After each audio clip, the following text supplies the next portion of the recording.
CPI నేత సురవరం సుధాకర్ రెడ్డి కన్నుమూశారు. ఆయన వయసు 83 ఏళ్లు.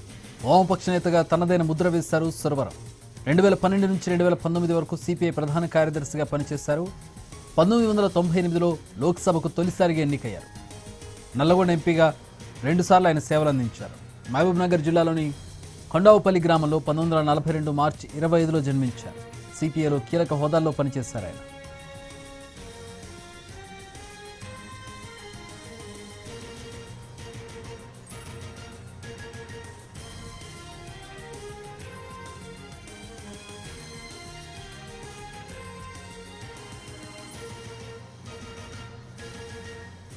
సిపిఐ నేత సురవరం సుధాకర్ రెడ్డి కన్నుమూశారు. ఆయన వయసు 83 ఏళ్లు. వామపక్ష నేతగా తనదైన ముద్ర వేశారు సురవరం. 2012 నుంచి 2019 వరకు సిపిఐ ప్రధాన కార్యదర్శిగా పనిచేశారు. 1998లో లోక్సభకు తొలిసారిగా ఎన్నికయ్యారు. నల్గొండ ఎంపీగా 2 సార్లు ఆయన సేవలందించారు. మహబూబ్ నగర్ జిల్లాలోని కొండావుపల్లి గ్రామంలో 1942 మార్చి 25లో జన్మించారు. సిపిఐలో కీలక హోదాల్లో పనిచేశారు ఆయన.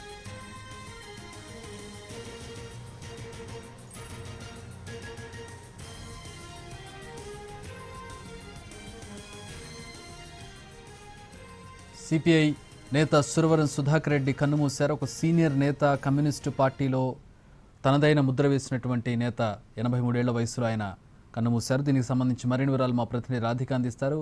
రాధిక, ఎక్కడ జరిగింది, ఎలా జరిగింది, సిపిఐకి సంబంధించి ఆయన చేసినటువంటి సేవలు ఏంటి, ఆయన ముద్ర ఏంటి? అయితే కొద్దిసేపటి క్రితమే సిపిఐ అగ్రనేత సురవరం సుధాకర్ రెడ్డి గారు మరణించినట్టుగా ఇటు సిపిఐ అధికారికంగా ప్రకటించడం జరిగింది. అయితే కమ్యూనిస్టు పార్టీలో చెరగని ముద్రని వేసిన సురవరం సుధాకర్ రెడ్డి వివిధ హోదాల్లో ఇటు జాతీయ స్థాయిలో కావచ్చు, రాష్ట్ర స్థాయిలో కావచ్చు, వివిధ హోదాల్లో పనిచేశారు. ఏఐఎస్ఎఫ్ తో ఆయన ప్రస్థానం మొదలైంది. ఆ తర్వాత సిపిఐ రాష్ట్ర కార్యదర్శిగా, అట్లాగే లోక్సభ సభ్యులుగా అనేక హోదాల్లో కూడా ఆయన పనిచేయడం జరిగింది. ఉస్మానియా యూనివర్సిటీలో ఇటు లా పట్టా పుచ్చుకున్న సురవరం సుధాకర్ రెడ్డి అనేక హోదాల్లో కూడా పనిచేయడం జరిగింది. ఓవరాల్ గా వీళ్ళు బేసిక్ గా కర్నూలు బేస్డ్ గా ఉండేవాళ్ళు. అక్కడి నుంచి విద్యార్థి ఉద్యమం నుంచి ఇటు కమ్యూనిస్టు భావజాలానికి ఇంట్రెస్ట్ గా ఉండి ఇటువైపు రావటం జరిగింది. ఏఐఎస్ఎఫ్ కర్నూలు శాఖ నుంచి ఆయన వివిధ పదవులు చేపట్టి ఆ తర్వాత సిపిఐ పార్టీ నుంచి ఆయన పనిచేయడం జరిగింది. పార్టీగా కూడా న్యూఢిల్లీ అంటే రాష్ట్రంలో ఇటు ఉమ్మడి ఆంధ్రప్రదేశ్ నేతగా, రాష్ట్ర కార్యదర్శిగా పనిచేస్తూ ఆ తర్వాత జాతీయ నేతగా కూడా వివిధ హోదాల్లో పనిచేయడం జరిగింది.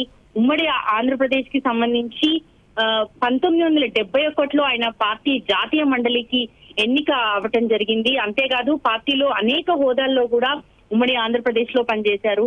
1985లో ఆయన ఇటు ఆంధ్రప్రదేశ్ శాసనసభ స్థానానికి పోటీ చేయడం జరిగింది. 1990లో కూడా 94లో కూడా ఆయన పోటీ చేసి విఫలం అవ్వడం జరిగింది. 98లో ఆయన లోక్సభకి ఎన్నికయ్యారు. అప్పుడు విజయం సాధించడం జరిగింది. ఆ తర్వాత సిపిఐ ఆంధ్రప్రదేశ్ రాష్ట్ర మండలికి కార్యదర్శిగా కూడా నియమితులు అవ్వటం జరిగింది. ఆ తర్వాత కూడా జాతీయ స్థాయిలో కూడా, జాతీయ స్థాయి పార్టీలో కూడా అనేక హోదాల్లో కూడా పనిచేశారు.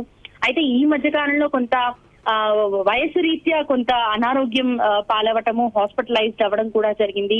అప్పటి నుంచి కొంత హెల్త్ ఇష్యూస్ కంటిన్యూస్ గా రావడంతో హాస్పిటల్లోనే ట్రీట్మెంట్ లోనే ఉన్నారు. కొద్దిసేపటి క్రితమే ఆయన మృతి చెందినట్టుగా ఇటు సిపిఐ అధికారికంగా ప్రకటించడం జరిగింది. Chakri, thanks for the updates Radhika.